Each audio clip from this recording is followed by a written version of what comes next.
La luna deslumbrante asoma entre los árboles. La oscuridad de la noche lo inunda todo, y una tenue niebla comienza a aparecer. Adéntrate en el bosque, busca el árbol viejo, siéntate a su lado. Ponte cómodo, cierra los ojos y escucha la historia que traen hasta ti las criaturas de la noche. Bienvenidos. Estos son los cuentos del bosque oscuro.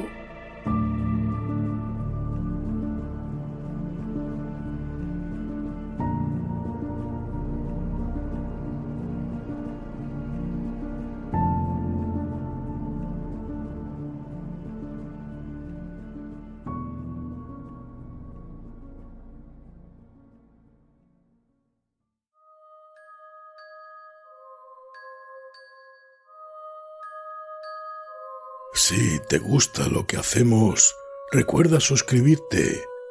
Es totalmente gratuito y estarás al tanto de la aparición de nuevos audios. Si lo que quieres es apoyarnos porque te gusta nuestro contenido, puedes hacerlo como mecenas. Así, por muy poco, tendrás acceso al contenido exclusivo para fans.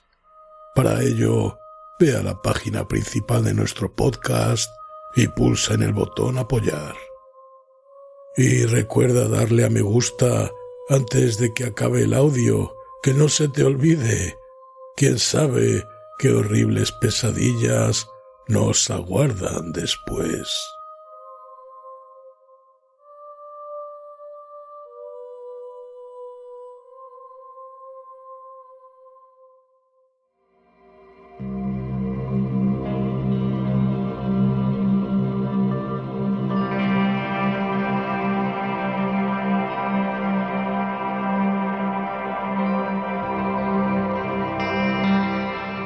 Herbert West, Reanimador, de Howard Phillips Lovecraft.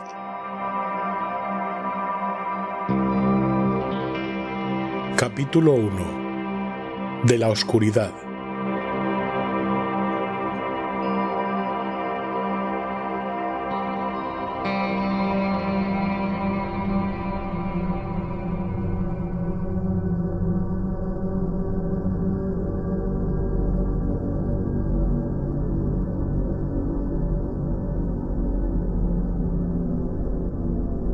De Herbert West, amigo mío durante el tiempo de la universidad y posteriormente, no puedo hablar sino con extremo terror. Terror que no se debe totalmente a la forma siniestra en que desapareció recientemente, sino que tuvo origen en la naturaleza entera del trabajo de su vida y adquirió gravedad por primera vez hará más de 17 años, cuando estábamos en tercer año de nuestra carrera en la Facultad de Medicina de la Universidad de Miskatonic de Arkham. Mientras estuvo conmigo, lo prodigioso y diabólico de sus experimentos me tuvieron completamente fascinado, y fui su más íntimo compañero. Ahora que ha desaparecido y se ha roto el hechizo, mi miedo es aún mayor. Los recuerdos y las posibilidades son siempre más terribles que la realidad. El primer incidente horrible durante nuestra amistad supuso la mayor impresión que yo había llevado hasta entonces y me cuesta tenerlo que repetir. Ocurrió, como digo, cuando estábamos en la Facultad de Medicina, donde West se había hecho ya famoso con sus descabelladas teorías sobre la naturaleza de la muerte y la posibilidad de vencerla artificialmente. Sus opiniones, muy ridiculizadas por el profesorado y los compañeros, giraban en torno a la naturaleza esencialmente mecanicista de la vida y se referían al modo de poner en funcionamiento la maquinaria orgánica del ser humano mediante una acción química calculada, después de fallar los procesos naturales. Con el fin de experimentar diversas soluciones reanimadoras, había matado y sometido a tratamiento a numerosos conejos, cobayas, gatos, perros y monos, hasta convertirse en la persona más odiada de la facultad. Varias veces logró obtener signos de vida en animales supuestamente muertos, en muchos casos signos violentos de vida, pero pronto se dio cuenta que la perfección, de ser efectivamente posible, comportaría necesariamente toda una vida dedicada a la investigación. Asimismo, vio claramente que, puesto que la misma solución no actuaba del mismo modo en diferentes especies orgánicas, necesitaba disponer de sujetos humanos si quería lograr nuevos y más especializados progresos. Y aquí es donde chocó con las autoridades universitarias y le fue retirado el permiso para efectuar experimentos, nada menos que por el propio decano de la Facultad de Medicina, el sabio y bondadoso doctor Alan Halsey, cuya obra en pro de los enfermos es recordada por todos los vecinos antiguos de Arkham. Yo siempre me mostré excepcionalmente tolerante con los trabajos de West y a menudo hablábamos de sus teorías, cuyas derivaciones y corolarios eran casi infinitos. Sosteniendo con Haeckel que toda vida es un proceso químico y físico y que la supuesta alma es un mito, mi amigo creía que la reanimación artificial de los muertos podía depender solo del estado de los tejidos, y que, a menos que se hubiese iniciado una verdadera descomposición, todo cadáver totalmente dotado de órganos era susceptible de recibir, mediante el adecuado tratamiento, esa condición peculiar que se conoce como vida. West comprendía perfectamente que el más ligero deterioro de las células cerebrales, ocasionadas por un periodo letal, incluso fugaz, podía dañar la vida intelectual y psíquica.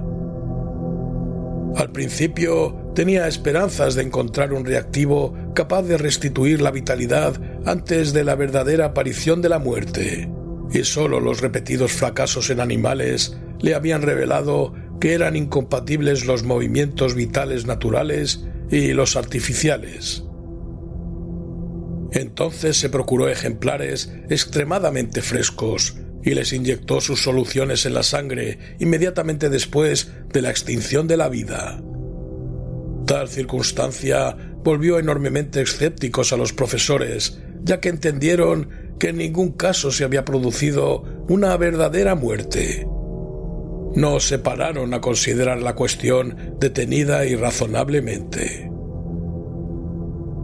Poco después de que el profesorado le prohibiese continuar sus trabajos, West me confió su decisión de conseguir ejemplares frescos de una manera o de otra y reanudar en secreto los experimentos que no podía realizar abiertamente. Era horrible oírle hablar sobre el medio y manera de conseguirlos. En la facultad nunca tuvimos que ocuparnos nosotros de conseguir ejemplares para las prácticas de anatomía. Cada vez que mermaba el depósito, 2 negros de la localidad se encargaban de subsanar este déficit sin que se les preguntase jamás su procedencia. West era por entonces un joven, delgado y con gafas, de facciones delicadas, pelo amarillo, ojos azul pálido y voz suave.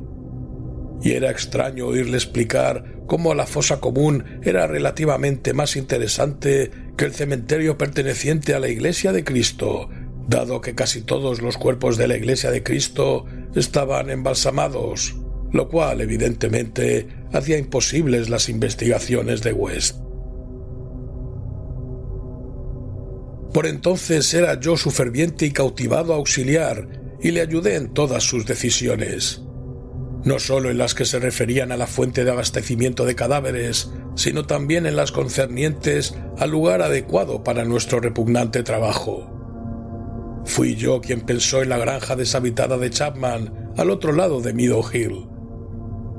Allí habilitamos una habitación de la planta baja como sala de operaciones y otra como laboratorio, dotándolas de gruesas cortinas a fin de ocultar nuestras actividades nocturnas. El lugar estaba retirado de la carretera y no había casas a la vista. De todos modos, era necesario extremar las precauciones, ya que el más leve rumor sobre extrañas luces que cualquier caminante nocturno hiciese correr podía resultar catastrófico para nuestra empresa. Si llegaban a descubrirnos, acordamos decir que se trataba de un laboratorio químico. Poco a poco equipamos nuestra siniestra guarida científica con materiales comprados en Boston o sacados a escondidas de la facultad, materiales cuidadosamente camuflados a fin de hacerlos irreconocibles, salvo para unos ojos expertos. Y nos proveímos de palas y picos para los numerosos enterramientos que tendríamos que efectuar en el sótano. En la facultad había un incinerador, pero un aparato de ese género era demasiado costoso para un laboratorio clandestino como el nuestro. Los cuerpos eran siempre un engorro. Incluso los minúsculos cadáveres de cobaya de los experimentos secretos que West realizaba en su habitación de la pensión donde vivía. Seguíamos las noticias necrológicas locales como vampiros, ya que nuestros ejemplares requerían condiciones determinadas. Lo que queríamos eran cadáveres enterrados poco después de morir y sin preservación artificial alguna, preferiblemente exentos de malformaciones morbosas y desde luego con todos los órganos. Nuestras mayores esperanzas estaban en las víctimas de accidentes. Durante nuestras semanas no tuvimos noticias de ningún caso apropiado, aunque hablábamos con las autoridades del depósito y del hospital, fingiendo representar los intereses de la facultad, si bien no con demasiada frecuencia en todos los casos, de manera que quizás necesitáramos quedarnos en Arkham durante las vacaciones, en que solo se impartían las limitadas clases de los cursos de verano. Al final nos sonrió la suerte, pues un día nos enteramos que enterrarían en la fosa común un caso casi ideal. Un joven y fornido obrero que se había ahogado el día anterior en Summers Pond. Lo enterrarían sin dilaciones ni embalsamamientos por cuenta de la ciudad. Esa tarde localizamos la nueva sepultura y decidimos empezar a trabajar poco después de medianoche. Fue una labor repugnante la que acometimos en la oscuridad de las primeras horas de la madrugada, aun cuando en aquella época no teníamos ese horror especial a los cementerios que nuestras experiencias posteriores nos despertó. Llevamos palas y lámparas de petróleo porque, si bien ya había linternas eléctricas entonces, no eran tan satisfactorias como esos aparatos de tungsteno de hoy día. El trabajo de exhumación fue lento y sórdido. Podía haber sido horriblemente poético si en vez de científicos hubiésemos sido artistas. Y sentimos alivio cuando nuestras palas chocaron con madera. Una vez que la caja de pino quedó enteramente al descubierto, West bajó y quitó la tapa, sacó el contenido y lo dejó apoyado. Me incliné, lo agarré y entre los dos lo sacamos de la fosa. A continuación, trabajamos denodadamente para dejar el lugar como antes. La empresa nos puso algo nerviosos, sobre todo el cuerpo tieso y la cara inexpresiva de nuestro primer trofeo. Pero nos las arreglamos para borrar todas las huellas de nuestra visita. Cuando quedó aplanada la última paletada de tierra, metimos el ejemplar en un saco de lienzo y emprendimos el regreso hacia la granja del viejo Chapman, al otro lado de Meadow Hill. En una improvisada mesa de disección instalada en la vieja granja, a la luz de una potente lámpara de acetileno, el ejemplar no ofrecía un aspecto demasiado espectral.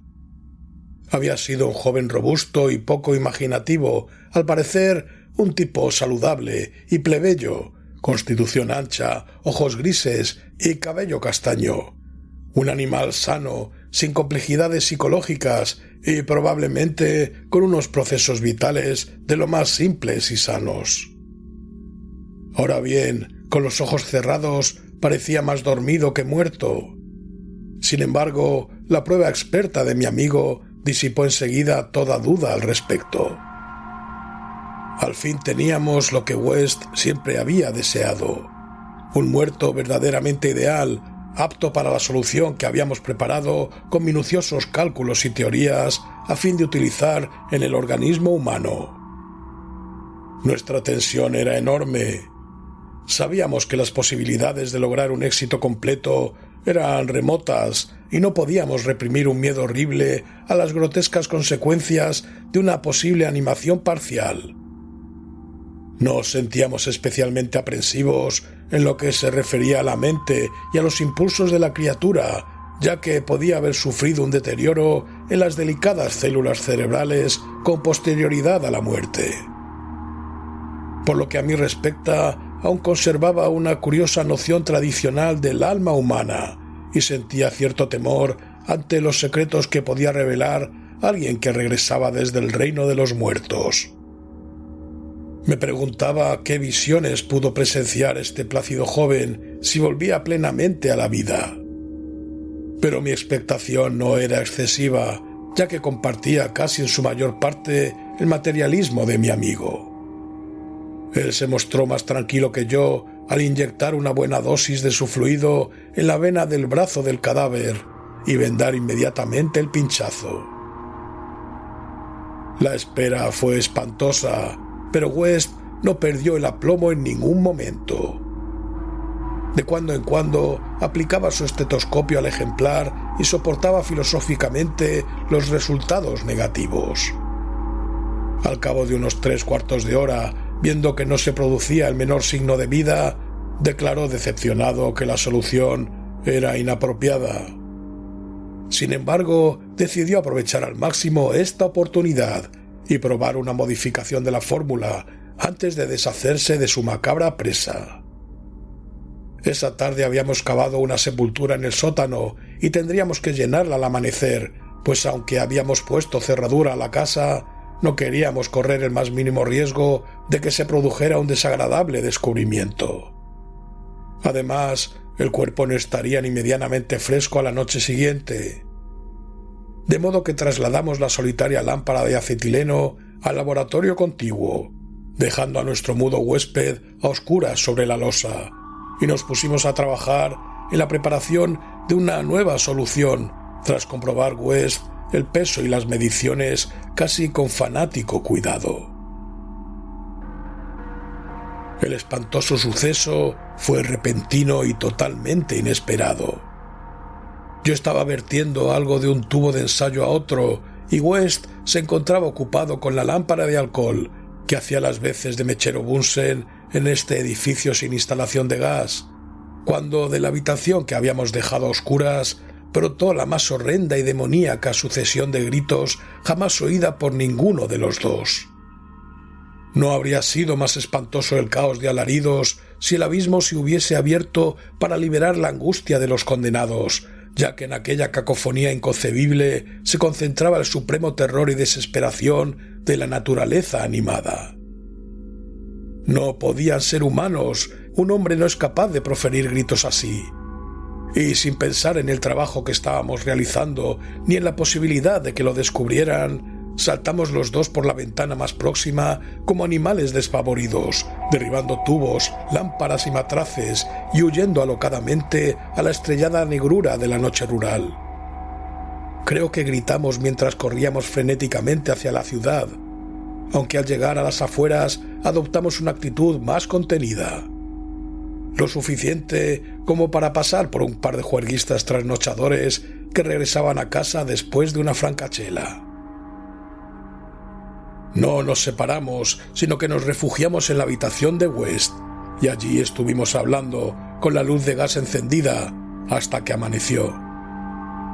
A esa hora nos habíamos serenado un poco, discurriendo teorías plausibles y sugiriendo ideas prácticas para nuestra investigación, de forma que pudimos dormir todo el día, en lugar de asistir a clases.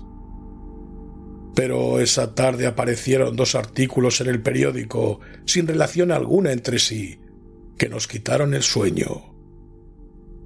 La vieja casa deshabitada de Chapman había ardido inexplicablemente, quedando reducida a un informe montón de cenizas. Eso lo entendíamos, ya que habíamos volcado la lámpara. El otro informaba que habían intentado abrir la reciente sepultura de la fosa común, como si hubiesen hurgado en la tierra vanamente y sin herramientas. Esto nos resultaba incomprensible, ya que habíamos aplanado muy cuidadosamente la tierra húmeda. Y durante 17 años, West anduvo mirando por encima del hombro y quejándose que le parecía oír pasos detrás de él. Ahora ha desaparecido.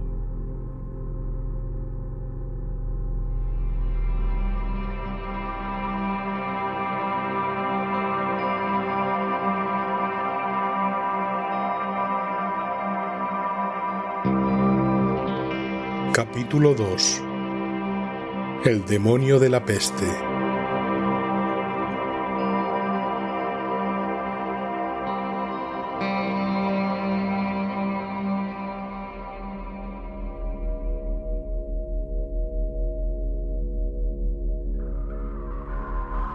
Jamás olvidaré aquel espantoso verano, hace 16 años, en que, como un demonio maligno proveniente desde las moradas de Eblis, se propagó el tifus solapadamente por toda Arkham.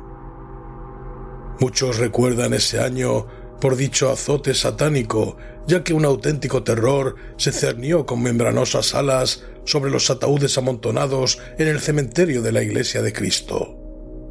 Sin embargo, hay un horror mayor aún que data de esa época. Un hombre que solo yo conozco, ahora que Herbert West ya no está en este mundo. West y yo hacíamos trabajo de posgraduación en el curso de verano de la Facultad de Medicina de la Universidad de Miskatonic, y mi amigo había adquirido gran notoriedad debido a sus experimentos encaminados a la revivificación de los muertos. Tras la matanza científica de innumerables bestezuelas, la monstruosa labor quedó suspendida aparentemente por orden de nuestro escéptico decano, el doctor Alan Halsey. Pero West siguió realizando ciertas pruebas secretas en la sórdida pensión donde vivía, y en una terrible e inolvidable ocasión se apoderó de un cuerpo humano de la fosa común, transportándolo a una granja situada al otro lado de Meadow Hill. Yo estuve con él en aquella ocasión y le vi inyectar en las venas exánimes el elixir que, según él, restablecería en cierto modo los procesos químicos y físicos. El experimento concluyó horriblemente, en un delirio de terror que poco a poco llegamos a atribuir a nuestros nervios sobreexcitados, y West ya no fue capaz de librarse de la enloquecedora sensación de que le seguían y perseguían. El cadáver no estaba lo bastante fresco. Es evidente que para restablecer las condiciones mentales normales, el cadáver debe ser fresco. Por otra parte, el incendio de la vieja casa nos impidió enterrar el ejemplar. Habría sido preferible tener la seguridad de que estaba bajo tierra. Después de esa experiencia, West abandonó sus investigaciones durante algún tiempo, pero lentamente recobró su celo de científico nato y volvió a importunar a los profesores de la facultad pidiéndoles permiso para utilizar la sala de disección y ejemplares humanos frescos para el trabajo que él consideraba tan tremendamente importante. Pero sus súplicas fueron completamente inútiles, ya que la decisión del Dr. Halsey fue inflexible, y todos los demás profesores apoyaron el veredicto de su superior. En la teoría fundamental de la reanimación no veían sino extravagancias inmaduras de un joven entusiasta cuyo cuerpo delgado, cabello amarillo, ojos azules y miopes y suave voz no hacían sospechar el poder supranormal, casi diabólico, del cerebro que albergaba en su interior. Aún lo veo como era entonces y me estremezco. Su cara se volvió más severa, aunque no más vieja. Y ahora Sefton carga con la desgracia y West ha desaparecido. West chocó desagradablemente con el Dr. Halsey casi al final de nuestro último año de carrera, en una disputa que le reportó menos prestigio a él que al bondadoso decano en lo que a cortesía se refiere. Afirmaba que este hombre se mostraba innecesaria e irracionalmente terco ante una obra que deseaba comenzar mientras aún tenía la oportunidad de disponer de las excepcionales instalaciones de la facultad. El que los profesores, apegados a la tradición, ignorasen los singulares resultados obtenidos en animales y persistiesen en negar la posibilidad de reanimación era indecidiblemente indignante y casi incomprensible para un joven del temperamento lógico de West. Solo una mayor madurez podía ayudarle a entender las limitaciones mentales crónicas del tipo doctor-profesor, producto de generaciones de puritanos mediocres, bondadosos, conscientes, afables y corteses, a veces, pero siempre rígidos, intolerantes, esclavos de las costumbres y carentes de perspectivas. El tiempo es más caritativo con estas personas incompletas, aunque de alma grande, cuyo defecto fundamental, en realidad, es la timidez, y las cuales reciben finalmente el castigo de la irrisión general por sus pecados intelectuales. Su ptolomeísmo, su calvinismo, su antidarwinismo, su antinicheísmo y por toda clase de sabatarianismo y leyes suntuarias que practican. West, joven a pesar de sus maravillosos conocimientos científicos, tenía escasa paciencia con el buen doctor Halsey y sus eruditos colegas, y alimentaba un rencor cada vez más grande, acompañado de un deseo por demostrar la veracidad de sus teorías a estas obtusas dignidades de alguna forma impresionante y dramática.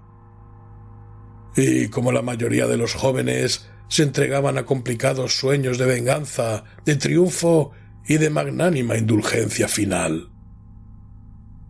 Y entonces surgió el azote sarcástico y letal de las cavernas pesadillescas del Tártaro. West y yo nos habíamos graduado cuando empezó, aunque seguíamos en la facultad, realizando un trabajo adicional del curso de verano. De forma que aún estábamos en Arkham cuando se desató con furia demoníaca en toda la ciudad. Aunque todavía no estábamos autorizados para ejercer, teníamos nuestro título y nos vimos frenéticamente requeridos a incorporarnos al servicio público al aumentar el número de los afectados. La situación se hizo casi incontrolable y las defunciones se producían con demasiada frecuencia para que las empresas funerarias de la localidad pudieran ocuparse satisfactoriamente de ellas. Los entierros se efectuaban en rápida sucesión, sin preparación alguna, y hasta el cementerio de la Iglesia de Cristo estaba atestado de ataúdes con muertos sin embalsamar. Esta circunstancia no dejó de tener su efecto en West, que a menudo pensaba en la ironía de la situación. Tantísimos ejemplares frescos y, sin embargo, ninguno servía para sus investigaciones. Estábamos tremendamente abrumados de trabajo y una terrible tensión mental y nerviosa sumía a mi amigo en morbosas reflexiones. Pero los afables enemigos de West no estaban enfrascados en agobiantes deberes. La facultad fue cerrada y todos los doctores adscritos a ella colaboraban en la lucha contra la epidemia de tifus. El doctor Halsey, sobre todo, se distinguía por su abnegación, dedicando toda su enorme capacidad con sincera energía a los casos que muchos otros evitaban por el riesgo que representaban o por juzgarlos desesperados. Antes de terminar el mes, el valeroso decano se había convertido en héroe popular, aunque él no parecía tener conciencia de su fama, y se esforzaba en evitar el desmoronamiento por cansancio físico y agotamiento nervioso. West no podía menos que admirar la fortaleza de su enemigo, pero precisamente por esto estaba aún más decidido a demostrarle la verdad de sus asombrosas teorías. Una noche, aprovechando la desorganización que reinaba en el trabajo de la facultad y las normas sanitarias municipales, se las arregló para introducir de forma camuflada el cuerpo de un recién fallecido en la sala de disección y le inyectó en mi presencia una nueva variante de su solución. El cadáver abrió efectivamente los ojos aunque se limitó a fijarlos en el techo con expresión de paralizado terror, antes de caer en una inercia de la que nada fue capaz de sacarlo. West dijo que no era lo suficientemente fresco. El aire caliente del verano no beneficia a los cadáveres. Esa vez estuvieron a punto de sorprendernos antes de incinerar los despojos, y West no consideró aconsejable repetir esta utilización indebida del laboratorio de la facultad. El apogeo de la pandemia tuvo lugar en agosto. West y yo estuvimos a punto de sucumbir en cuanto el Dr. Halsey falleció el día 14. Todos los estudiantes asistieron a su precipitado funeral el día 15 y compraron una impresionante corona, aunque casi la ahogaban los testimonios enviados por los ciudadanos acomodados de Arkham y las propias autoridades del municipio. Fue casi un acontecimiento público, dado que el decano fue un verdadero benefactor para la ciudad. Después del sepelio, nos quedamos bastante deprimidos y pasamos la tarde en el bar de la Commercial House, donde West, aunque afectado por la muerte de su principal adversario, nos hizo estremecer a todos hablándonos de sus notables teorías. Al oscurecerse, la mayoría de los estudiantes regresaron a sus casas o se incorporaron a sus diversas ocupaciones. Pero West me convenció para que lo ayudase a sacar partido de la noche. La patrona de West nos vio entrar en la habitación alrededor de las 2 de la madrugada, acompañados de un tercer hombre, y le contó a su marido que se notaba que habíamos cenado y bebido demasiado bien. Aparentemente la vinagrada patrona tenía razón, pues hacia las 3 la casa entera se despertó con los gritos procedentes de la habitación de West, cuya puerta tuvieron que echar abajo para encontrarnos a los 2 inconscientes, tendidos en la alfombra manchada de sangre, golpeados, arañados y magullados, con trozos de frascos e instrumentos esparcidos a nuestro alrededor. Solo la ventana abierta revelaba qué fue de nuestro asaltante y muchos se preguntaron qué le ocurriría después del tremendo salto que tuvo que dar desde el 2º piso al césped. Encontraron ciertas ropas extrañas en la habitación, pero cuando West volvió en sí, explicó que no pertenecían al desconocido, sino que eran muestras recogidas para su análisis bacteriológico, lo cual formaba parte de sus investigaciones sobre la transmisión de enfermedades infecciosas. Ordenó que las quemasen inmediatamente en la amplia chimenea. Ante la policía, declaramos ignorar por completo la identidad del hombre que estuvo con nosotros. West explicó con nerviosismo que se trataba de un extranjero afable al que habíamos conocido en un bar de la ciudad que no recordábamos. Habíamos pasado un rato algo alegres y West y yo no queríamos que detuviesen a nuestro belicoso compañero. Esa misma noche presenciamos el comienzo del segundo horror de Arkham. Horror que para mí iba a eclipsar a la misma epidemia. El cementerio de la Iglesia de Cristo fue escenario de un horrible asesinato. Un vigilante fue muerto a arañazos, no solo de manera indescriptiblemente espantosa, sino que había dudas que el agresor fuese un ser humano. La víctima había sido vista con vida bastante después de la medianoche, descubriéndose el incalificable hecho al amanecer. Se interrogó al director de un circo instalado en el vecino pueblo de Bolton, pero éste juró que ninguno de sus animales había escapado de su jaula. Quienes encontraron el cadáver observaron un rastro de sangre que conducía a una tumba reciente, en cuyo cemento había un pequeño charco rojo justo delante de la entrada. Otro rastro más pequeño se alejaba en dirección al bosque, pero se perdía enseguida.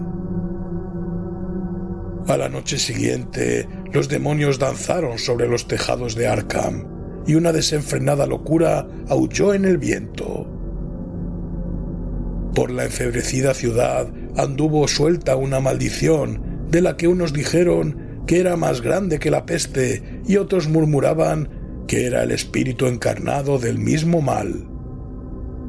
Un ser abominable penetró en 8 casas, sembrando la muerte roja a su paso, dejando atrás el mudo y sádico monstruo un total de 17 cadáveres y huyendo después.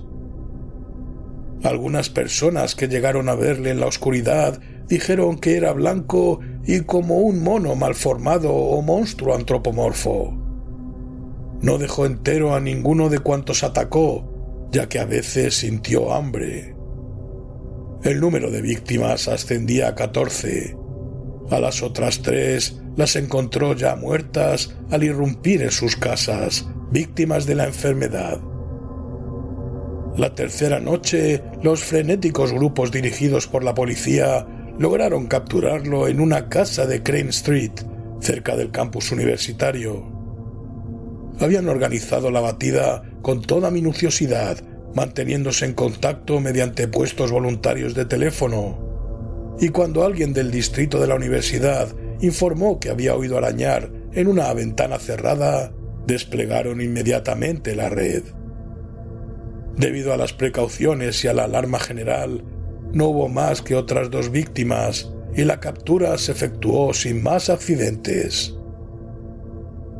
La criatura fue detenida finalmente por una bala, aunque no acabó con su vida, y fue trasladada al hospital local en medio del furor y la abominación generales, porque aquel ser había sido humano.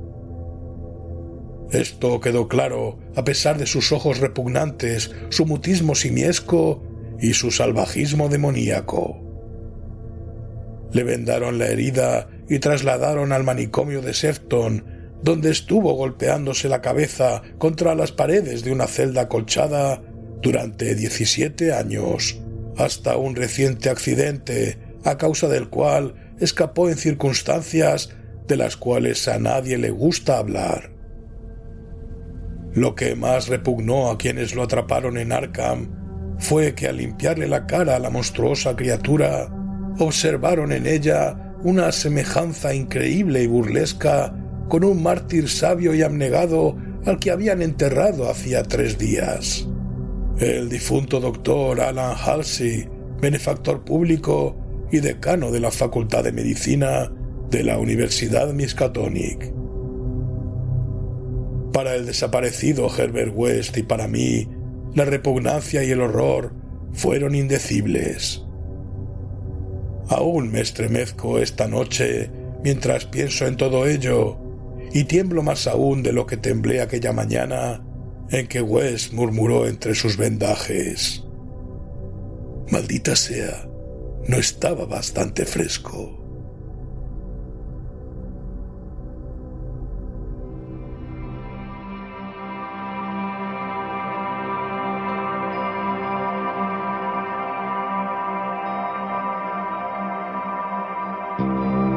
Capítulo 3. 6 disparos a la luz de la luna.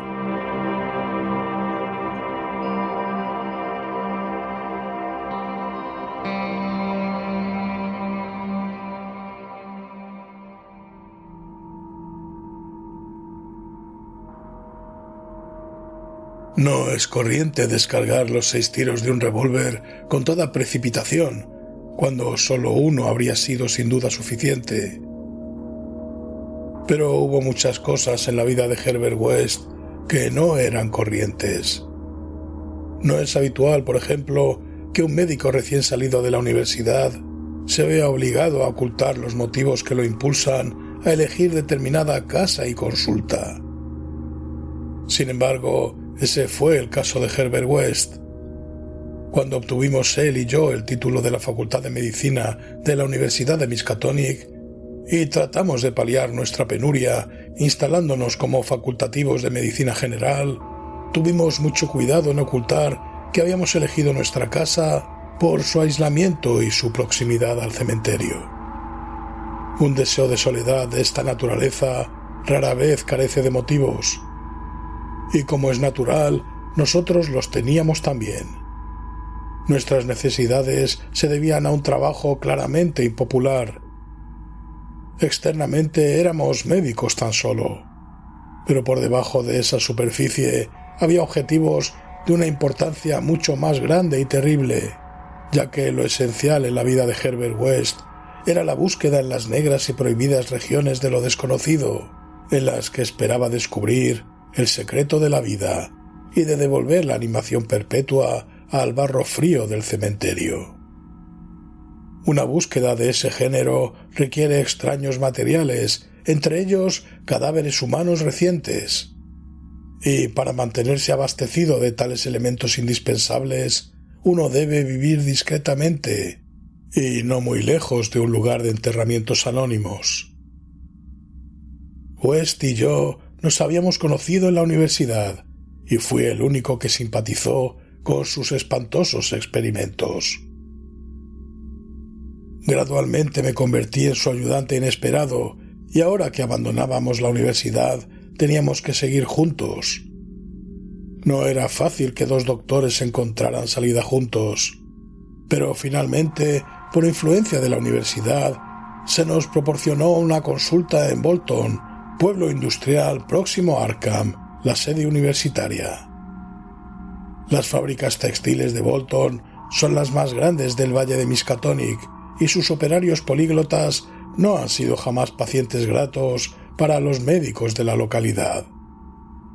Elegimos nuestra casa con el mayor cuidado y adoptamos finalmente un edificio ruinoso próximo al final de Pond Street, a 5 números de nuestro vecino más cercano, y separada del cementerio tan solo por una extensión de pradera cortada por una estrecha franja de espeso bosque que hay al norte. Dicha distancia era mayor de lo que hubiéramos deseado, pero no encontramos una casa más cerca a menos que nos hubiésemos instalado en el otro lado del prado, lo que quedaba muy retirado del distrito industrial. Pero no estábamos demasiado descontentos, ya que no teníamos vecinos entre nosotros y nuestra siniestra fuente de abastecimiento. El camino era algo largo, pero podíamos transportar nuestros mudos ejemplares sin que nadie nos molestase. Nuestro trabajo fue sorprendentemente abundante desde el principio mismo, lo bastante abundante como para satisfacer a la mayoría de los jóvenes doctores, y lo bastante abundante para resultar un aburrimiento y una pesadez para aquellos estudiosos cuyo verdadero interés residía en otra cosa. Los trabajadores de las fábricas eran de inclinación algo turbulentas, así que además de sus numerosas necesidades de asistencia médica, sus frecuentes golpes, cuchilladas y pendencias nos daban mucho trabajo. Pero lo que verdaderamente acaparaba nuestro interés era el laboratorio secreto que habíamos instalado en el sótano. Un laboratorio con una mesa larga bajo las luces eléctricas, donde en las primeras horas de la madrugada inyectábamos a menudo las diversas soluciones de West en las venas de los despojos que sacábamos de la fosa común. West experimentaba febrilmente, tratando de encontrar algo que pusiese en marcha de nuevo los movimientos vitales, tras haberlos interrumpido ese fenómeno que llamamos muerte. Pero chocaba con los más horrorosos obstáculos. La solución debía tener una composición especial según los distintos tipos. La que servía para los conejillos de Indias no valía para los seres humanos y cada clase requería sensibles modificaciones.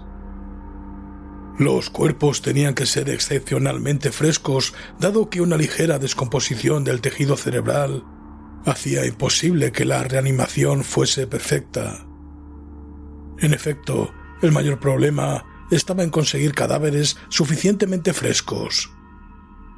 West tuvo experiencias horribles durante sus investigaciones secretas en la universidad, con cadáveres de dudosa calidad. Las consecuencias de una animación parcial o imperfecta eran mucho más horrendas que los fracasos totales, y los dos teníamos recuerdos pavorosos de ese tipo de resultados. Desde nuestra primera sesión demoníaca en la granja deshabitada de Meadow Hill, Arkham, no dejamos de sentir una secreta amenaza. Y West, aunque en casi todos los sentidos era un autómata frío, científico, rubio y de ojos azules, confesaba a menudo con un estremecimiento que le parecía que era víctima de una furtiva persecución. Tenía la impresión de que lo seguían, ilusión psíquica debida a sus nervios trastornados y aumentada por el hecho innegablemente perturbador que al menos uno de nuestros 3 ejemplares reanimados aún seguía vivo. Se trataba de un ser espantoso y carnívoro, el cual permanecía encerrado en una celda acolchada en Sefton. Había otro, además el primero, cuyo exacto destino nunca llegamos a saber. Tuvimos bastante suerte con los ejemplares de Bolton, mucha más que con los de Arkham. Aún no hacía una semana que estábamos instalados cuando nos apoderamos de una víctima de accidente en la misma noche de su entierro. Y conseguimos que abriese los ojos con una expresión asombrosamente lúcida antes que fallara la solución. Había perdido un brazo. De haber tenido el cuerpo íntegro, quizá hubiésemos tenido más suerte. Entre esa fecha y el siguiente mes de enero, efectuamos 3 ensayos más. Uno fue un fracaso total. En otro conseguimos un claro movimiento muscular. En cuanto al tercero, el resultado fue estremecedor. Se levantó por sí solo y emitió un sonido gutural. Luego vino un periodo de mala suerte. Descendió el número de entierros y los que se efectuaban eran de ejemplares demasiado enfermos o mutilados para poderlos aprovechar. Seguíamos la pista a todas las defunciones y circunstancias en que éstas ocurrían con un cuidado sistemático. Una noche de marzo, sin embargo, conseguimos inesperadamente un ejemplar que no provenía de la fosa común. El puritanismo imperante en Bolton tenía prohibida la práctica del boxeo, lo que no dejaba de tener las lógicas consecuencias. Los combates mal dirigidos entre los obreros eran cosa corriente y de vez en cuando traían de fuera algún campeón profesional de escasa categoría. Esa noche de finales de invierno habían celebrado un combate de este tipo, evidentemente con desastrosas consecuencias, ya que vinieron a buscarnos 2 polacos asustados, suplicándonos en un lenguaje casi incoherente que atendiésemos un caso muy secreto y desesperado. Les seguimos hasta un cobertizo abandonado, donde todavía quedaba un grupo de espectadores extranjeros observando asustados un cuerpo negro que yacía exánime en el suelo. En el combate se enfrentaron Kid O'Brien, un joven torpe y ahora tembloroso, con una nariz ganchuda muy poco irlandesa, y Buck Robinson, el betún de Harlem. El negro fue noqueado y tras un breve examen nos dimos cuenta de que no se recuperaría. Era un ser repugnante, con pinta de gorila, unos brazos anormalmente largos que me parecían de manera inevitable patas anteriores y una cara que irremediablemente hacía pensar en los secretos insondables del Congo y las llamadas de Tam Tam bajo la luna misteriosa. El cuerpo debió tener peor aspecto en vida, pero el mundo contiene mucha fealdad. Aquella gente despreciable estaba asustada, ya que no sabían qué podía exigirles la ley si el caso llegaba a conocerse. Y se sintieron agradecidos cuando West, a pesar de mis involuntarios estremecimientos, se ofreció a librarles del cuerpo en secreto, puesto que conocía muy bien sus intenciones. Había una luna resplandeciente sobre el paisaje sin nieve, pero vestimos el cadáver y lo llevamos a casa entre los dos por las calles desiertas y el campo, del mismo modo que transportamos un cadáver parecido una horrible noche en Arkham. Nos dirigimos a casa por el campo de atrás. Entramos el ejemplar por la puerta trasera, lo bajamos al sótano y lo preparamos para nuestro experimento habitual. Nuestro miedo a la policía era absurdamente considerable, aunque habíamos calculado nuestro recorrido de forma que no nos tropezamos con el guardia que hacía ronda por aquel distrito. El resultado fue una enojosa decepción. Con su aspecto horrendo, nuestra presa fue totalmente insensible a todas las soluciones que inyectamos en su negro brazo. De modo que, como se acercaba peligrosamente la hora del amanecer, hicimos lo mismo que con los demás. Lo llevamos a rastras por el prado hasta la franja del bosque próxima al cementerio de enterramientos anónimos y lo enterramos allí en la mejor sepultura que la helada tierra nos permitió. La fosa no era demasiado honda, pero era tan buena como la del ejemplar anterior, aquel que se había levantado y proferido un grito. A la luz de nuestras linternas oscuras lo cubrimos cuidadosamente con hojas y ramas secas, seguros de que la policía no lo descubriría jamás en un bosque tan oscuro y espeso. Al día siguiente me sentí alarmado, ya que un paciente me trajo la noticia que se sospechaba que habían celebrado un combate y que había muerto alguien. West tenía otro motivo de preocupación. Por la tarde lo habían llamado para que atendiese un caso que terminó de forma amenazadora. Una italiana estaba histérica porque se le había extraviado el hijo, un chiquillo de 5 años, que desapareció por la mañana y no regresó para comer. Y presentaba síntomas sumamente alarmantes, dado que padecía del corazón. Era un histerismo estúpido, ya que el chico se había escapado en más de una ocasión. Pero los campesinos italianos son extraordinariamente supersticiosos, y esta mujer parecía tan angustiada por los presagios como por los hechos. Hacia las 7 de la tarde, la mujer falleció, y su frenético marido armó un escándalo espantoso empeñado en matar a West, a quien culpaba furiosamente de no haberle salvado la vida.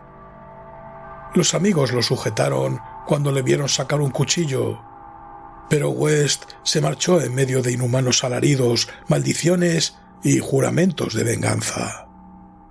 En su último dolor, el hombre parecía haberse olvidado de su hijo, que aún no había regresado, entrada ya la noche. Se habló de buscarlo en el bosque, pero la mayoría de los amigos de la familia se ocuparon de la difunta y del vociferante marido. Total, la tensión nerviosa que se vio sometido West fue sin duda tremenda. El pensar en la policía y en el italiano loco le agobiaba tremendamente. Nos retiramos a descansar alrededor de las 11, pero yo no dormí bien. Bolton contaba con un cuerpo de policías sorprendentemente eficaz, pese a ser un pueblo pequeño. Y yo no paraba de pensar en el escándalo que se provocaría si llegaba a descubrir lo ocurrido la noche anterior. Podía significar el fin de nuestro trabajo en la localidad, y quizá la cárcel para los dos. Me inquietaban los rumores que corrían acerca del combate de boxeo. Pasadas las 3, el resplandor de la luna me dio en los ojos, pero me volví sin levantarme a cerrar la persiana. Luego sonaron unos golpes enérgicos en la puerta de atrás. Permanecí inmóvil, algo aturdido. Poco después oí a West llamar a mi puerta. Estaba en bata y zapatillas y tenía en las manos un revólver y una linterna eléctrica. Al ver el revólver, comprendí que pensaba más en el enajenado italiano que en la policía. Susurró: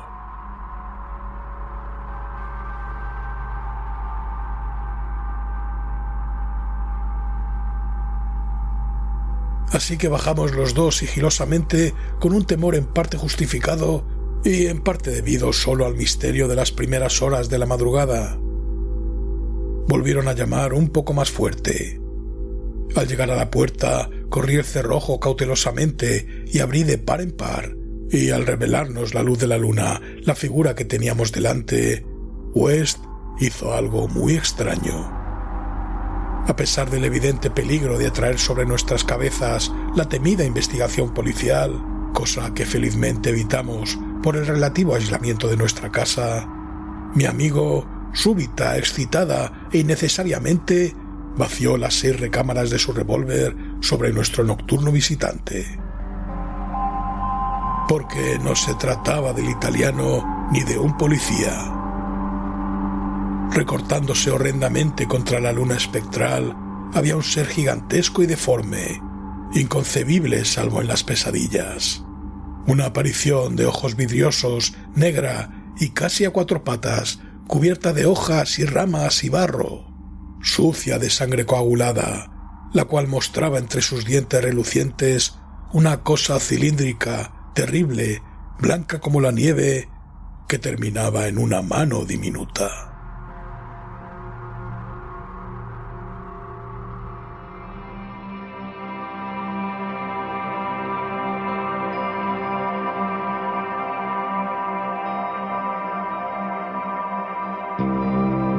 Capítulo 4. El grito del muerto.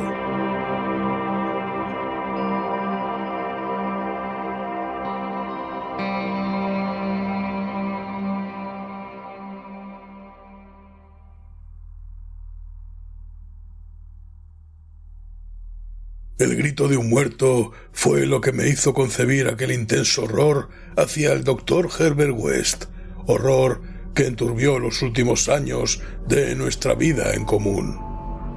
Es natural que una cosa como el grito de un muerto produzca horror, ya que evidentemente no se trata de un suceso agradable ni ordinario.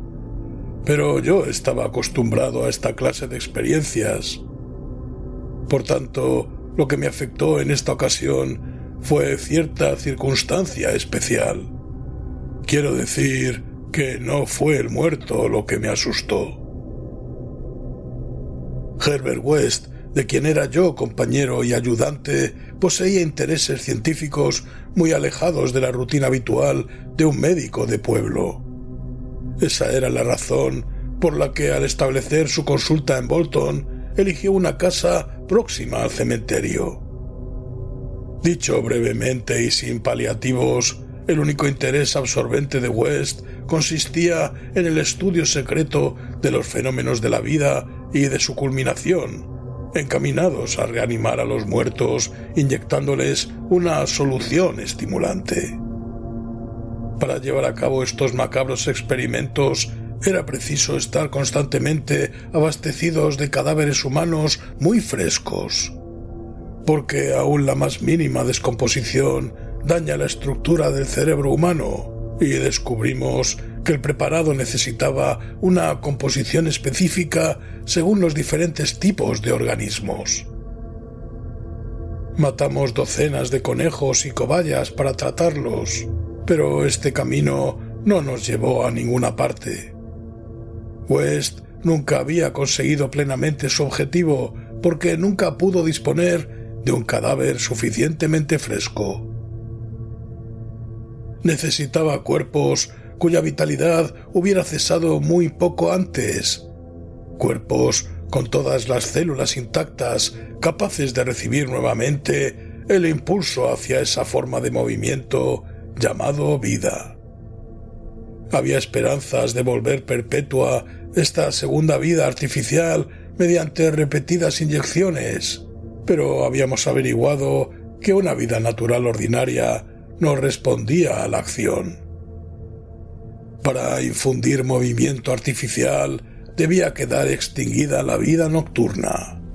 Los ejemplares debían ser muy frescos, pero estar auténticamente muertos. Habíamos empezado, West y yo, la pavorosa investigación siendo estudiantes de la Facultad de Medicina de la Universidad Miskatonic de Arkham, profundamente convencidos desde un principio del carácter absolutamente mecanicista de la vida. Esto fue 7 años antes. Sin embargo, él no parecía haber envejecido ni un día. Era bajo, rubio de cara afeitada, voz suave y con gafas. A veces había algún destello en sus fríos ojos azules que delataba el duro y creciente fanatismo de su carácter, efecto de sus terribles investigaciones.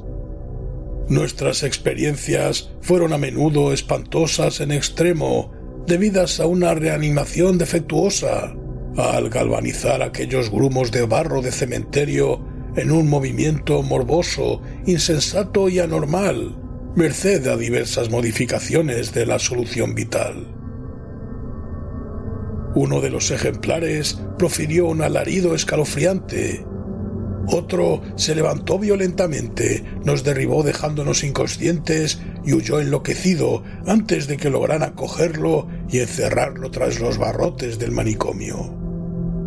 Y un tercero, una monstruosidad nauseabunda y africana, surgió de su poco profunda sepultura y cometió una atrocidad. No podíamos conseguir cadáveres lo bastante frescos como para que manifestasen algún vestigio de inteligencia al ser reanimados, de modo que forzosamente creábamos horrores indecibles. Era inquietante pensar que uno de nuestros monstruos, o quizá dos, aún vivían. Tal pensamiento nos estuvo atormentando de manera vaga, hasta que finalmente West desapareció en circunstancias espantosas.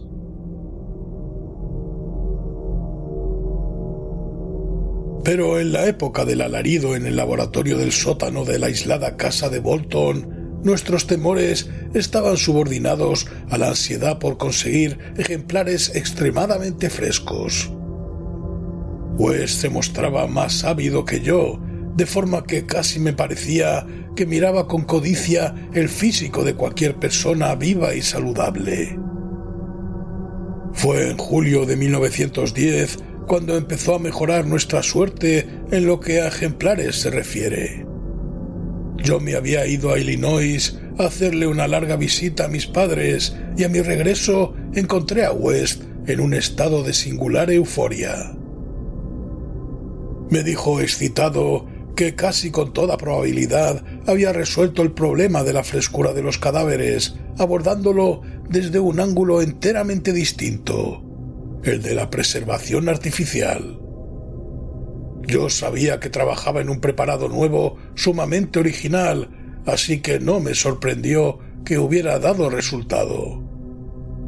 Pero hasta que me hubo explicado los detalles, me tuvo un poco perplejo sobre cómo podía ayudarnos dicho preparado en nuestro trabajo, ya que el enojoso deterioro de los ejemplares se debía ante todo al tiempo transcurrido hasta que caían en nuestras manos.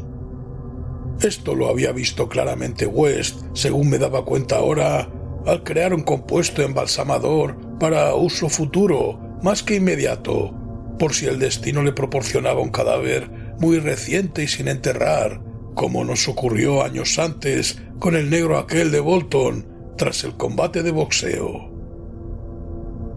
Por último, el destino se nos mostró propicio, de forma que en esta ocasión conseguimos tener en el laboratorio secreto del sótano un cadáver cuya corrupción no había tenido posibilidad de empezar aún. West no se atrevía a predecir qué sucedería en el momento de la reanimación, ni si podíamos esperar una revivificación de la mente y la razón. El experimento marcaría un hito en nuestros estudios, por lo que había conservado este nuevo cuerpo hasta mi regreso, a fin que compartiésemos los dos el resultado de la forma acostumbrada. West me contó cómo había conseguido el ejemplar. Había sido un hombre vigoroso, un extranjero bien vestido que se acababa de apear del tren y que se dirigía a las fábricas textiles de Bolton a resolver unos asuntos.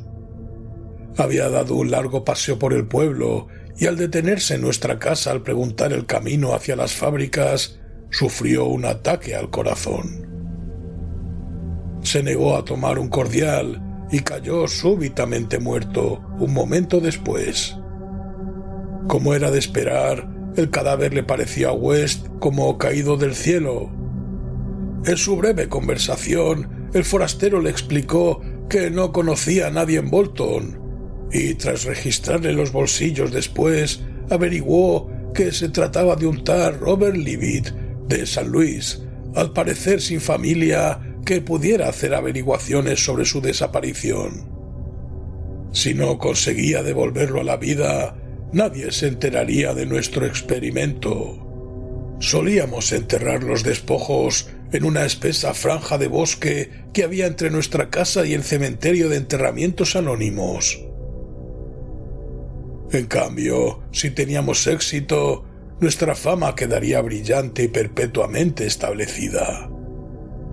De modo que West inyectó sin demora en la muñeca del cadáver el preparado que lo mantendría fresco hasta mi llegada. La posible debilidad del corazón, que a mi juicio haría peligrar el éxito de nuestro experimento, no parecía preocupar demasiado a West. Esperaba conseguir al fin lo que no había logrado hasta ahora: reavivar la chispa de la razón y devolverle la vida, quizás, a una criatura normal. De modo que la noche del 18 de julio de 1910, Herbert West y yo nos encontrábamos en el laboratorio del sótano contemplando la figura blanca e inmóvil bajo la luz cegadora de la lámpara. El compuesto embalsamador dio un resultado extraordinariamente positivo, pues al comprobar fascinado el cuerpo robusto que llevaba 2 semanas sin que sobreviniese la rigidez, pedí a West que me diese garantías de que estaba verdaderamente muerto. Me las dio en el acto, recordándome que jamás administrábamos la solución reanimadora sin una serie de pruebas minuciosas para comprobar que no había vida, ya que en caso de subsistir el menor vestigio de vitalidad original, no tendría ningún efecto. Cuando West se puso a hacer todos los preparativos, me quedé impresionado ante la enorme complejidad del nuevo experimento. Era tanta que no quiso confiar el trabajo a otras manos que las suyas. Y tras prohibirme tocar siquiera el cuerpo, inyectó primero una droga en la muñeca, cerca del sitio donde había pinchado para inyectarle el compuesto embalsamador. Esta, dijo, neutralizaría el compuesto y liberaría los sistemas sumiéndolos en una relajación normal, de forma que la solución reanimadora pudiese actuar libremente al ser inyectada. Poco después, cuando se observó un cambio y un leve temblor pareció afectar los miembros muertos, West colocó sobre la cara espasmódica una especie de almohada, la apretó violentamente y no la retiró hasta que el cadáver se quedó absolutamente inmóvil y listo para nuestro intento de reanimación. Él, pálido y entusiasta, se dedicó ahora a efectuar unas cuantas pruebas finales y someras para comprobar la absoluta carencia de vida.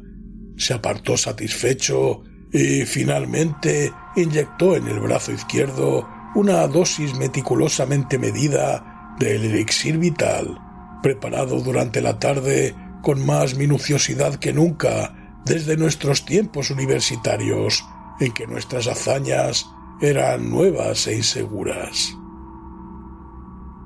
No me es posible describir la tremenda e intensa incertidumbre con que esperamos los resultados de este primer ejemplar auténticamente fresco. El primero del que podíamos esperar razonablemente que abriese los labios y nos contase, quizás, con voz inteligente, lo que había visto al otro lado del insondable abismo. West era materialista, no creía en el alma y atribuía toda función de la conciencia a fenómenos corporales. Por consiguiente, no esperaba ninguna revelación sobre espantosos secretos de abismos y cavernas más allá de la barrera de la muerte. Yo no disentía completamente de su teoría, aunque conservaba vagos e instintos vestigios de la primitiva fe de mis antecesores. De modo que no podía dejar de observar el cadáver con cierto temor y terrible expectación. Además, no podía borrar de mi memoria aquel grito espantoso e inhumano que oímos la noche en que intentamos nuestro primer experimento en la deshabitada granja de Arkham. Había transcurrido muy poco tiempo cuando observé que el ensayo no iba a ser un fracaso total. Sus mejillas, hasta ahora blancas como la pared, habían adquirido un muy leve color, que luego se extendió bajo la barba incipiente, curiosamente amplia y arenosa. West, que tenía la mano puesta en el pulso de la muñeca izquierda del ejemplar, asintió de pronto significativamente, y casi de manera simultánea apareció un vaho en el espejo inclinado sobre la boca del cadáver. Siguieron unos cuantos movimientos musculares espasmódicos, y a continuación una respiración audible y un movimiento visible del pecho.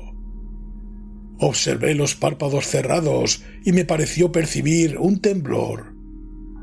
Después se abrieron y mostraron unos ojos grises, serenos y vivos, aunque todavía sin inteligencia, ni siquiera curiosidad. Movido por una fantástica ocurrencia, susurré unas preguntas en la oreja cada vez más colorada. Unas preguntas sobre otros mundos cuyo recuerdo aún podía estar presente. Era el terror lo que las extraía de mi mente, pero creo que la última que repetí fue: ¿dónde has estado? Aún no sé si me contestó o no, ya que no brotó ningún sonido de su bien formada boca. Lo que sí recuerdo es que en aquel instante creí firmemente que los labios delgados se movieron ligeramente, formando sílabas que yo habría vocalizado como «solo ahora», si la frase hubiese tenido sentido o relación con lo que le preguntaba. En aquel instante me sentí lleno de alegría, convencido que alcanzábamos el gran objetivo y que por primera vez un cuerpo reanimado pronunciaba palabras movido claramente por la verdadera razón. Un segundo después, ya no cupo ninguna duda sobre el éxito, ninguna duda que la solución cumplía cabalmente su función, al menos de manera transitoria, devolviéndole al muerto una vida racional y articulada. Pero con ese triunfo me invadió el más grande de los terrores.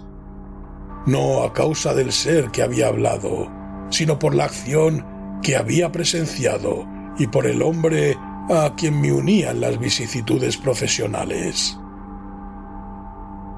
Porque aquel cadáver fresco, cobrando conciencia finalmente de forma aterradora, con los ojos dilatados por el recuerdo de su última escena en la tierra, manoteó frenético en una lucha de vida o muerte con el aire, y de súbito se desplomó en una segunda y definitiva disolución, de la que ya no pudo volver, profiriendo un grito que resonará eternamente en mi cerebro atormentado.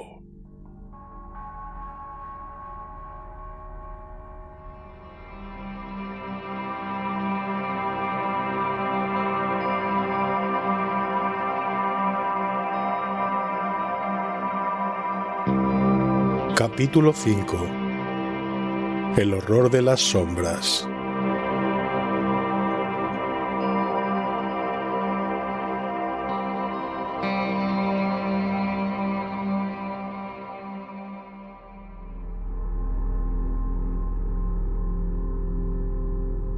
Muchos hombres han contado cosas espantosas no referidas en letra impresa que sucedieron en los campos de batalla durante la Gran Guerra. Algunas de estas cosas me han hecho palidecer, otras me han producido unas náuseas incontenibles, mientras que otras me han hecho temblar y volver la mirada atrás en la oscuridad. Sin embargo, creo que puedo relatar la peor de todas: el espantoso, antinatural e increíble horror de las sombras.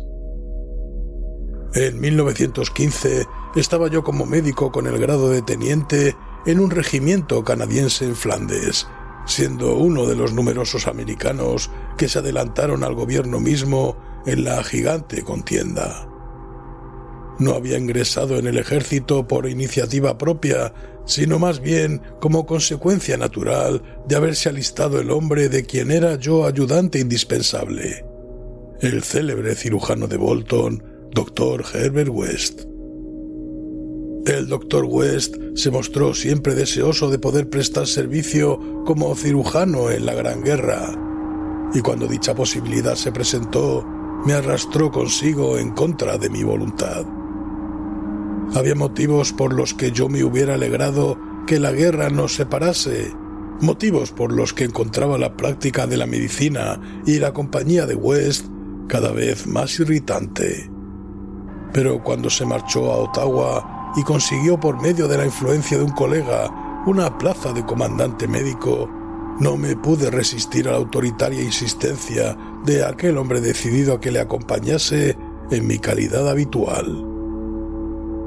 Cuando digo que el Dr. West estuvo siempre ansioso de poder servir en el campo de batalla, no me refiero a que fuese guerrero por naturaleza ni que anhelase salvar la civilización. Siempre había sido una fría máquina intelectual, flaco, rubio, de ojos azules y con gafas. Creo que se reía secretamente de mis ocasionales entusiasmos marciales y de mis críticas a la indolente neutralidad.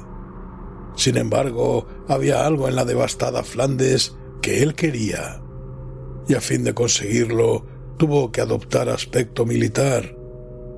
Lo que pretendía no era lo que pretenden muchas personas, sino algo relacionado con la rama particular de la ciencia médica que él había logrado practicar de forma completamente clandestina, y en la cual había conseguido resultados asombrosos y de vez en cuando horrendos. Lo que quería no era otra cosa en realidad que abundante provisión de muertos recientes en todos los estados de desmembramiento. Herbert West necesitaba cadáveres frescos porque el trabajo de su vida era la reanimación de los muertos. Este trabajo no era conocido por la distinguida clientela que hizo crecer rápidamente su fama a su llegada a Boston. En cambio, yo lo conocía demasiado bien, ya que era su más íntimo amigo y ayudante desde nuestros tiempos de la Facultad de Medicina en la Universidad Miskatonic de Arkham. Fue en aquellos tiempos de la universidad cuando inició sus terribles experimentos, primero con pequeños animales y luego con cadáveres humanos conseguidos de manera horrenda. Había obtenido una solución que inyectaba en las venas de los muertos y si eran bastante frescos, reaccionaban de maneras extrañas. Tuvo muchos problemas para descubrir la fórmula adecuada, pues cada tipo de organismo necesitaba un estímulo especialmente apto para él. El terror lo dominaba cada vez que pensaba en los fracasos parciales. Seres atroces, resultado de soluciones imperfectas o de cuerpos insuficientemente frescos. Cierto número de estos fracasos siguieron con vida. Uno de ellos se encontraba en un manicomio, mientras que otros desaparecieron. Y como él pensaba en las eventualidades imaginables, aunque prácticamente imposibles, se estremecía a menudo debajo de su aparente impasibilidad habitual.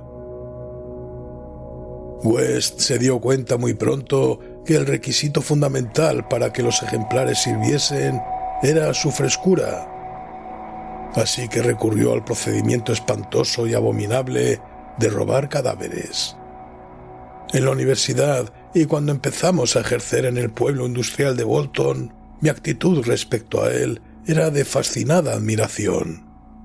Pero a medida que sus procedimientos se hacían más osados, un solapado terror se fue apoderando de mí. No me gustaba la forma en que miraba a las personas vivas de aspecto saludable. Luego ocurrió aquella escena de pesadilla en el laboratorio del sótano, cuando me enteré que cierto ejemplar aún estaba vivo cuando West se apoderó de él. Fue la primera vez que pudo revivir la función del pensamiento racional en un cadáver. Y este éxito, conseguido a costa de semejante abominación, lo endureció por completo. No me atrevo a hablar de sus métodos durante los 5 años siguientes. Seguí a su lado solo por miedo y presencié escenas que la lengua humana no podría repetir. Gradualmente llegué a darme cuenta que el propio Herbert West era más horrible que todo lo que hacía. Fue entonces cuando comprendí claramente que su celo científico por prolongar la vida en otro tiempo normal degeneró sutilmente en una curiosidad meramente morbosa y macabra y en una secreta complacencia en la visión de los cadáveres. Su interés se convirtió en perversa afición por lo repugnante y lo diabólicamente anormal. Se recreaba con tranquilidad en monstruosidades artificiales ante las que cualquier persona en su sano juicio caería desvanecida de repugnancia y de horror. Detrás de su pálido intelectualismo se convirtió en un exigente Baudelaire del experimento físico, en un lánguido Heliogábalo de las tumbas. Afrontaba imperturbable los peligros y cometía crímenes con impasividad. Creo que el momento crítico llegó al comprobar que podía restituir la vida racional y buscó nuevos ámbitos que conquistar, experimentando en la reanimación de partes seccionadas de los cuerpos. Tenía ideas extravagantes y originales sobre las propiedades vitales independientes de las células orgánicas y los tejidos nerviosos separados de sus sistemas psíquicos naturales. Y obtuvo ciertos resultados espantosos preliminares en forma de tejidos imperecederos, alimentados artificialmente a partir de huevos semi-incubados de un reptil tropical indescriptible. Había dos cuestiones biológicas que ansiaba terriblemente establecer. Primero, si podía darse algún tipo de conciencia o actividad racional sin cerebro, en la médula espinal y en los diversos centros nerviosos. Y segundo, si existía alguna clase de relación etérea, intangible, distinta de las células materiales, que uniese las partes quirúrgicamente separadas que previamente constituían un solo organismo vivo. Todo este trabajo científico requería una prodigiosa provisión de carne humana recién muerta, y esta fue la razón por la que Herbert West participó en la Gran Guerra. El horrendo y abominable suceso ocurrió una medianoche a finales de marzo de 1915 en un hospital de campaña detrás de las líneas de San Eloy. Aún ahora me pregunto si no fue meramente la diabólica ficción de un delirio. West se había montado un laboratorio particular en el lado este del edificio que se le asignó provisionalmente, alegando que deseaba poner en práctica nuevos y radicales métodos para el tratamiento de los casos de mutilación hasta ahora desesperados.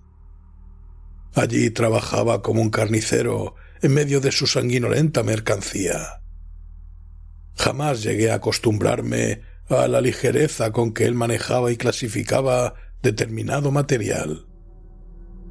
A veces hacía verdaderas maravillas de cirugía en los soldados, pero sus principales satisfacciones eran de carácter menos público y filantrópico, y se vio obligado a dar muchas explicaciones acerca de ruidos extraños aún en medio de aquella babel de condenados, entre los que hubo frecuentes disparos de revólver, cosa corriente en un campo de batalla, aunque completamente inusitada en un hospital.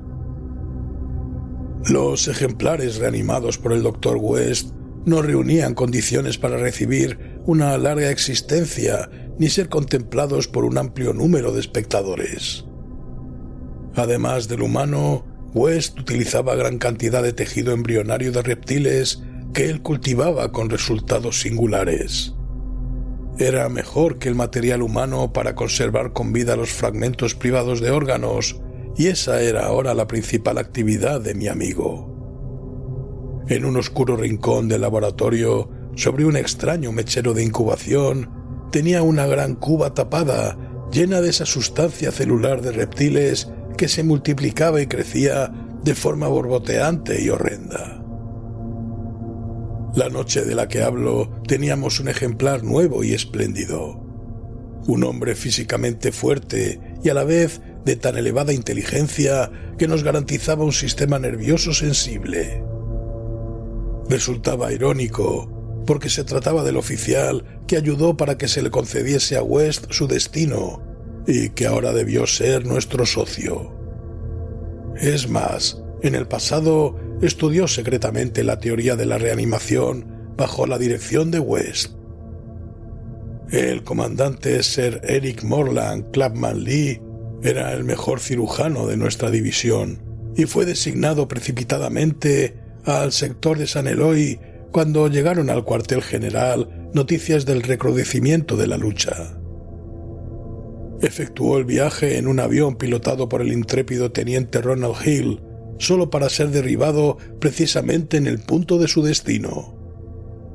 La caída fue tremenda y espectacular.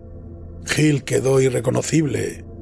En cuanto al gran cirujano, el accidente le seccionó la cabeza casi por completo, aunque el resto del cuerpo estaba intacto. West se apoderó ansiosamente de aquel despojo inerte que fue su amigo y compañero de estudios. Me estremecía al verlo terminar de separar la cabeza, colocarla en la diabólica cuba de pulposo tejido de reptiles con objeto de conservarla para futuros experimentos y seguir manipulando el cuerpo decapitado sobre la mesa de operaciones.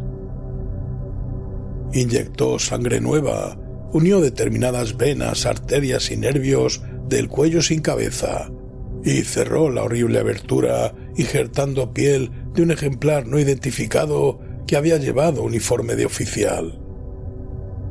Yo sabía lo que pretendía: comprobar si este cuerpo sumamente organizado podía dar, sin cabeza, alguna señal de la vida mental que distinguió a Sir Eric Morland Clapham Lee, estudioso en otro tiempo de la reanimación.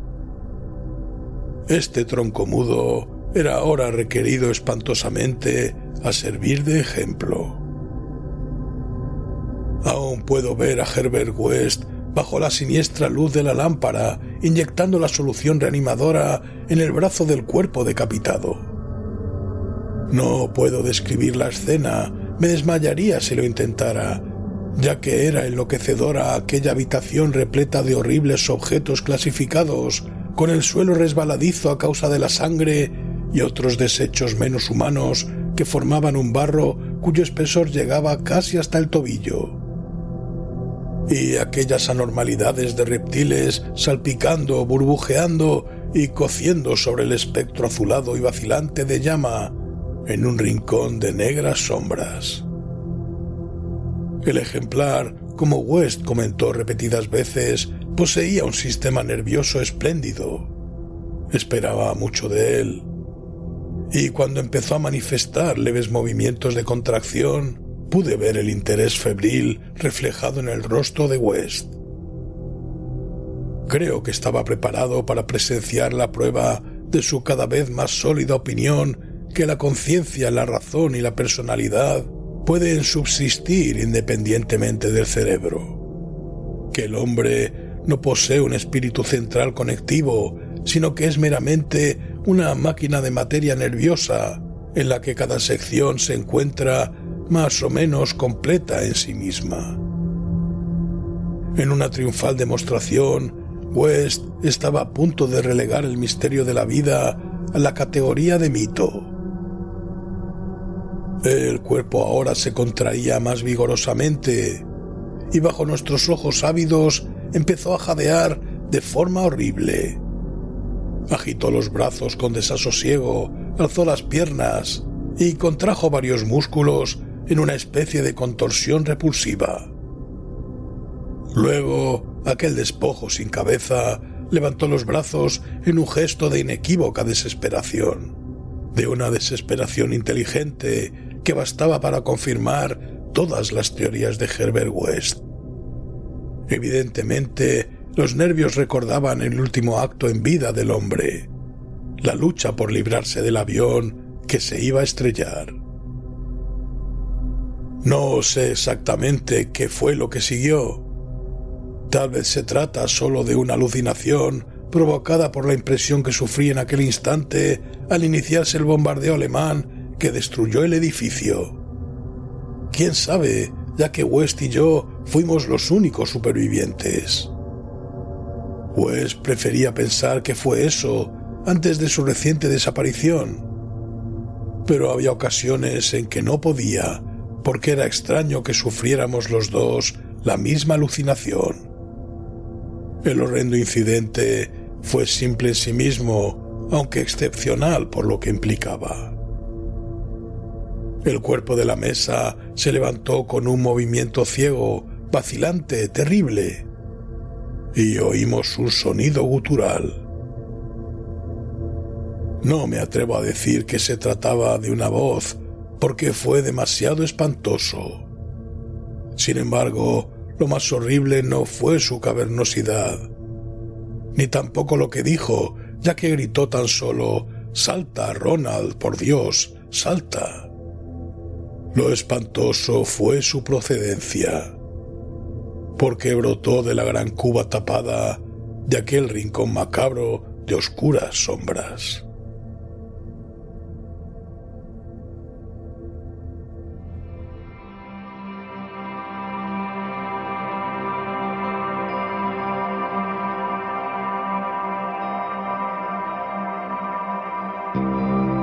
Capítulo 6.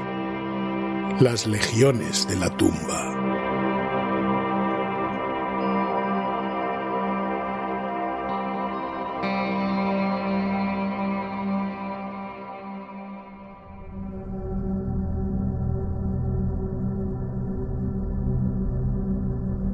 Cuando desapareció el Dr. Herbert West hace un año, la policía de Boston me sometió a un minucioso interrogatorio.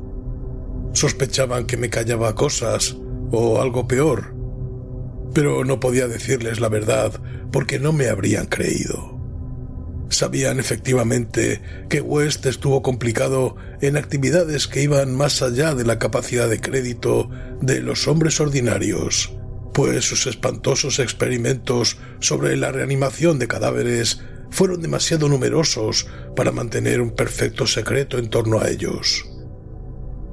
Pero la escalofriante catástrofe final adquirió caracteres de demoníaca fantasía que me hacen dudar incluso de la realidad de lo que vi. Yo era el amigo más allegado de West y su único ayudante confidencial. Nos habíamos conocido años antes en la Facultad de Medicina y desde el principio participé en sus terribles investigaciones. Había intentado perfeccionar lentamente una solución que, inyectada en las venas de un recién fallecido, podía devolverle la vida. Este trabajo requería abundancia de cadáveres frescos y comportaba por consiguiente las actividades más espantosas. Más horribles aún eran los resultados de alguno de sus experimentos. Masas horrendas de carne que habían estado muertas, pero que West despertaba, dotándolas de una ciega, insensata y nauseabunda animación. Estos eran los resultados usuales, ya que para que volviera a despertar la mente era necesario que los ejemplares fuesen absolutamente frescos y que las delicadas células cerebrales no hubiesen sufrido la más mínima descomposición. Esta necesidad de cadáveres muy frescos supuso la ruina moral de West. Eran difíciles de conseguir y un día espantoso llegó a apoderarse de un ejemplar cuando aún estaba vivo y en todo su vigor. Un forcejeo, una aguja y un poderoso alcaloide lo convirtieron en cadáver fresquísimo, y el experimento fue positivo durante un instante breve y memorable. Pero West salió de él con un alma seca y endurecida y una mirada fría que observaba con una especie de calculadora y horrenda apreciación de los hombres de cerebro especialmente sensible y un físico vigoroso.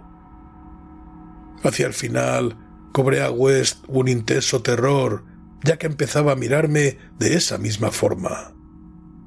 La gente no parecía darse cuenta de sus miradas, aunque me notaba asustado. Y tras su desaparición, se valieron de eso para propalar unas sospechas absurdas. En realidad, West tenía más miedo que yo.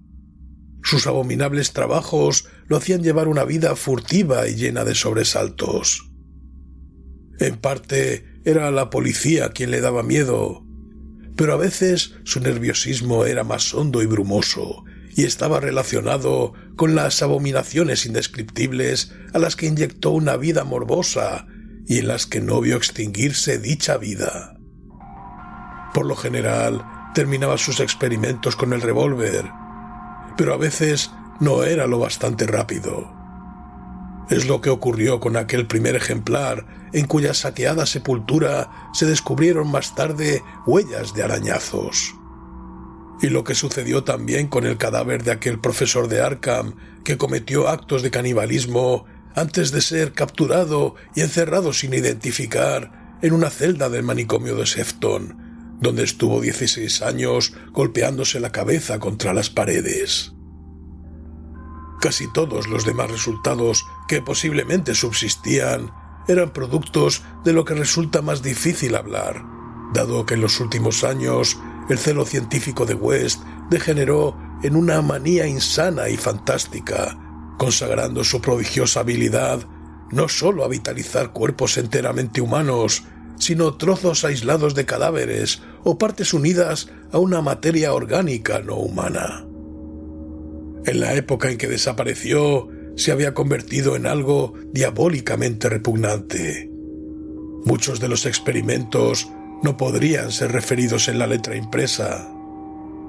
La Gran Guerra, en la que servimos los dos como cirujanos, solo intensificó este aspecto de West. Al decir que el miedo de West a sus ejemplares era abrumoso, pensaba sobre todo en el carácter complejo de ese sentimiento. En parte se debía solo al hecho de saber que aún seguían existiendo esos monstruos abominables y en parte a su miedo al daño corporal que podían infligirle en determinadas circunstancias. La desaparición de estos seres aumentaba el horror de la situación. West solo conocía el paradero de uno de ellos, la lastimosa criatura del manicomio. Pero además había un miedo más sutil, una sensación verdaderamente fantástica, consecuencia de un extraño experimento que llevó a cabo en el ejército canadiense en 1915. En medio de una enconada batalla, West reanimó al comandante Eric Morland Clapham Lee, DSO, colega nuestro que estaba al tanto de sus experimentos y el cual podía haberlos duplicado. Le seccionó la cabeza a fin de poder estudiar las posibilidades de vida cuasi inteligente del tronco. El experimento dio resultado en el mismo instante en que el edificio era barrido por una granada alemana. El tronco se movió de forma inteligente y, por increíble que parezca, tuvimos la seguridad que brotaron sonidos articulados de la cabeza seccionada que estaba en el fondo oscuro del laboratorio. En cierto modo, la granada fue misericordiosa, pero West jamás estuvo seguro, como habría sido su deseo, que fuéramos él y yo los únicos supervivientes. Después solía hacer estremecedoras conjeturas sobre lo que sería capaz de hacer un médico decapitado con capacidad para reanimar a los muertos. La última residencia de West fue una venerable casa muy elegante que dominaba uno de los antiguos cementerios de Boston.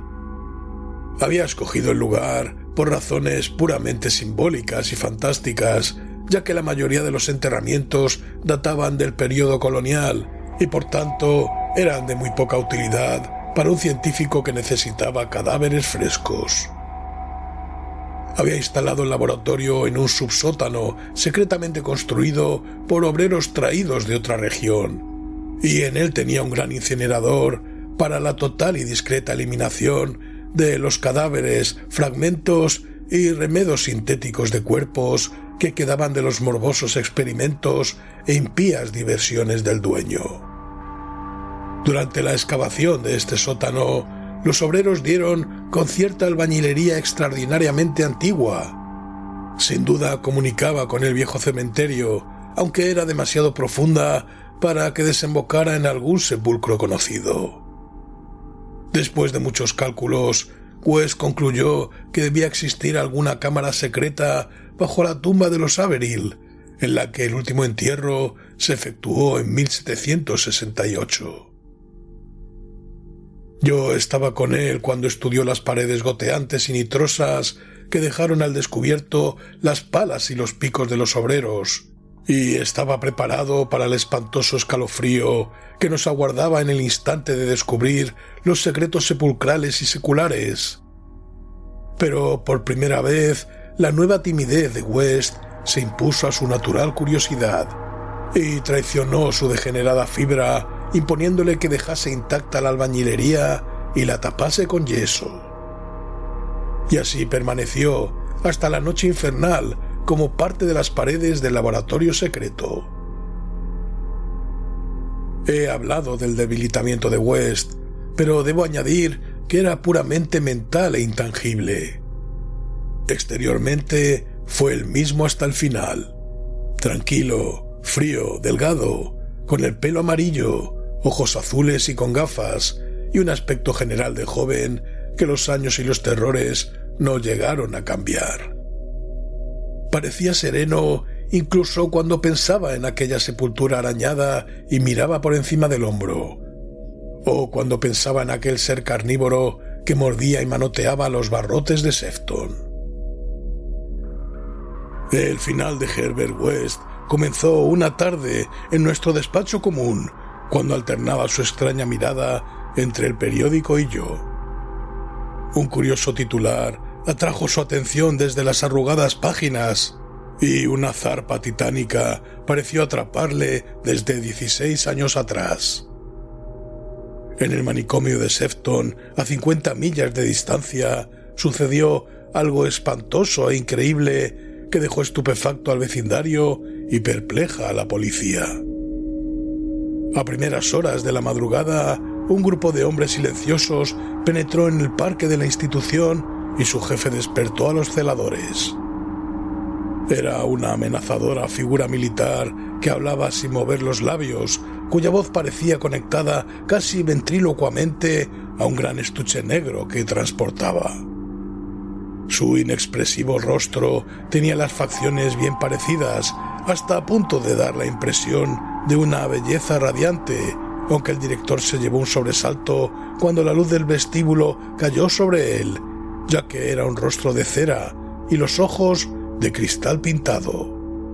Debió sucederle algún accidente atroz a este hombre. Otro, más alto, guiaba sus pasos. Un sujeto repugnante, cuya cara azulada aparecía medio devorada por alguna enfermedad desconocida. El que hablaba pidió que le cediesen la custodia del monstruo caníbal traído de Arkham hacía 16 años, y al serle negada, dio una señal que provocó un espantoso alboroto. Los demonios aquellos golpearon, patearon y mordieron a todos los celadores que no lograron huir.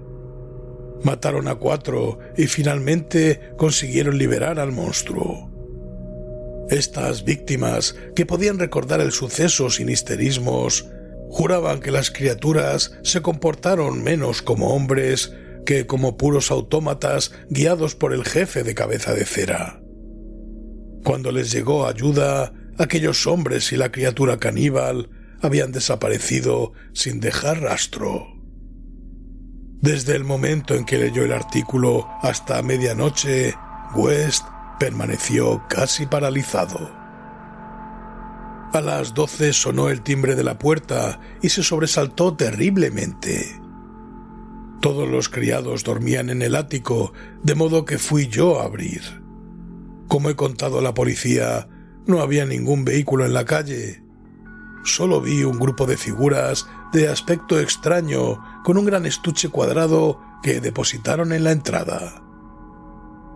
Después de gruñir uno de ellos con voz asombrosamente inhumana: «Correo urgente, pagado». Salieron de la casa con paso desigual y al verles alejarse tuve el extraño convencimiento que se dirigían al antiguo cementerio con el que lindaba la parte de atrás de la casa. Al oírme cerrar la puerta de golpe, bajó West y miró la caja.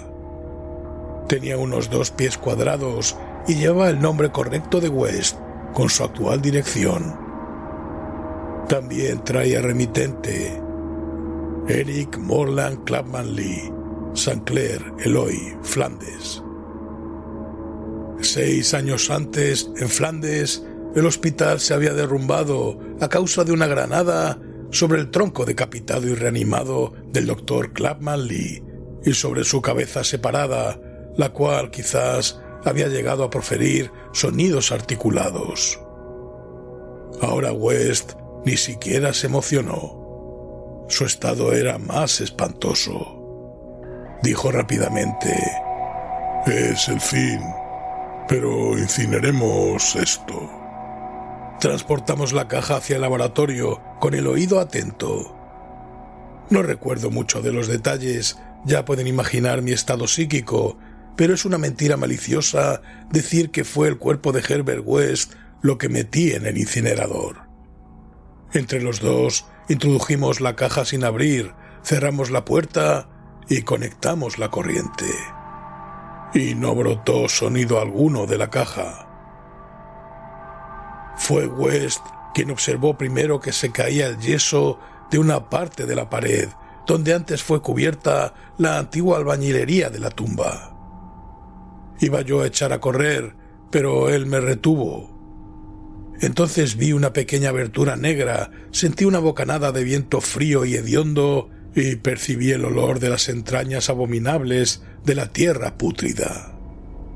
No oímos ningún ruido, pero en ese preciso instante se apagaron las luces y vi recortarse contra cierta fosforescencia del mundo interior una horda de seres silenciosos que avanzaban penosamente, producto de la locura o de algo peor. Sus siluetas eran humanas, semihumanas. Se trataba de una horda grotescamente heterogénea. Retiraban las piedras en silencio, una a una, del muro secular. Luego, cuando la brecha fue bastante ancha, entraron al laboratorio en fila de a uno, guiados por el ser de paso solemne y cabeza de cera.